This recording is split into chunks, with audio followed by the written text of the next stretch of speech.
भगवत ज्ञान ब्रह्मवेत्ता निर्विशेषवादी या परमात्मा वेत्ता योगी भगवान श्री कृष्ण को यशोदा नंदन या पार्थ सारथी के रूप में कभी नहीं समझ सकते। कभी कभी बड़े बड़े देवता भी कृष्ण के विषय में भ्रमित हो जाते हैं। भगवान कहते हैं कि कोई भी मुझे उस रूप में तत्वतः नहीं जानता जैसा मैं हूँ, और यदि कोई जानता है स महात्मा सुदुर्लभः, तो ऐसा महात्मा बिरला होता है। अतः भगवान की भक्ति किए बिना कोई भगवान को तत्वतः नहीं जान पाता, भले ही वह महान विद्वान या दार्शनिक क्यों न हो।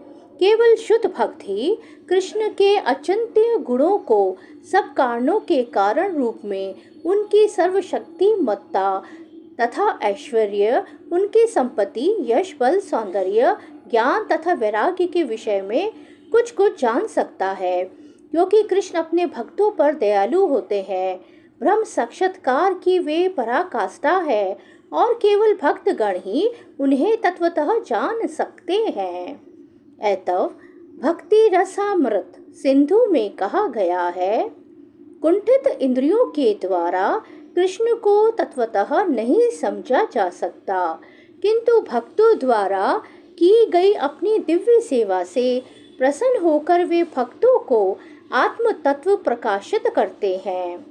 पृथ्वी, जल, अग्नि, वायु, आकाश, मन, बुद्धि तथा अहंकार, ये 8 प्रकार से विभक्त मेरी भिन्न अपरा प्रकृतियां हैं। ईश्वर विज्ञान भगवान की स्वाभाविक स्थिति तथा उनकी विविध शक्तियों का विश्लेषण करता है।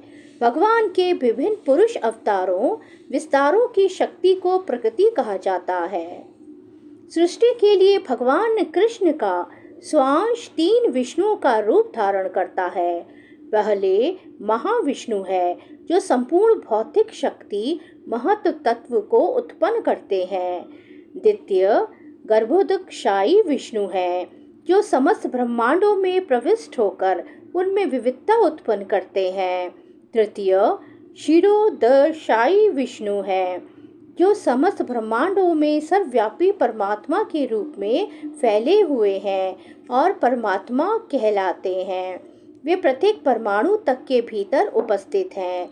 जो भी इन तीनों विष्णु रूपों को जानता है, वह भव बंधन से मुक्त हो सकता है। यह भौतिक जगत भगवान की शक्तियों में से एक का क्षणिक प्राकट्य है। इस जगत की सारी क्रियाएं भगवान कृष्ण के इन 3 विष्णु अंशों द्वारा निर्देशित हैं। ये पुरुष अवतार कहलाते हैं। सामान्य रूप से जो व्यक्ति ईश्वर तत्व कृष्ण को नहीं जानता, वह यह मान लेता है कि संसार जीवों के भोग के लिए है और सारे जीव पुरुष हैं, भौतिक शक्ति के कारण नियंता तथा भोक्ता है।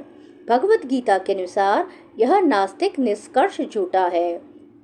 प्रस्तुत श्लोक में कृष्ण को इस जगत का आदि कारण माना गया है। श्रीमद् भागवत से भी इसकी पुष्टि होती है। भगवान की प्रत्येक शक्तियाँ इस भौतिक जगत के घटक हैं। यहाँ तक कि निर्विशेषवादियों का चरम लक्ष्य ब्रह्म ज्योति भी एक आध्यात्मिक शक्ति है, जो परव्योम में प्रकट होती है। ब्रह्म ज्योति में वैसी भिन्नताएं नहीं जैसी कि वैकुंठ लोकों में है। फिर भी निर्विशेषवादी इस ब्रह्म ज्योति को चरम शाश्वत लक्ष्य स्वीकार करते हैं। परमात्मा की अभिव्यक्ति भी क्षीरोदकशायी विष्णु का एक क्षणिक सर्वव्यापी पक्ष है। आध्यात्मिक जगत में परमात्मा की अभिव्यक्ति शाश्वत नहीं होती। अतः यथार्थ परम सत्य तो श्री भगवान कृष्ण है। वे पूर्ण शक्तिमान पुरुष हैं और उनकी नाना प्रकार की भिन्ना तथा अतरंगा शक्तियाँ होती हैं।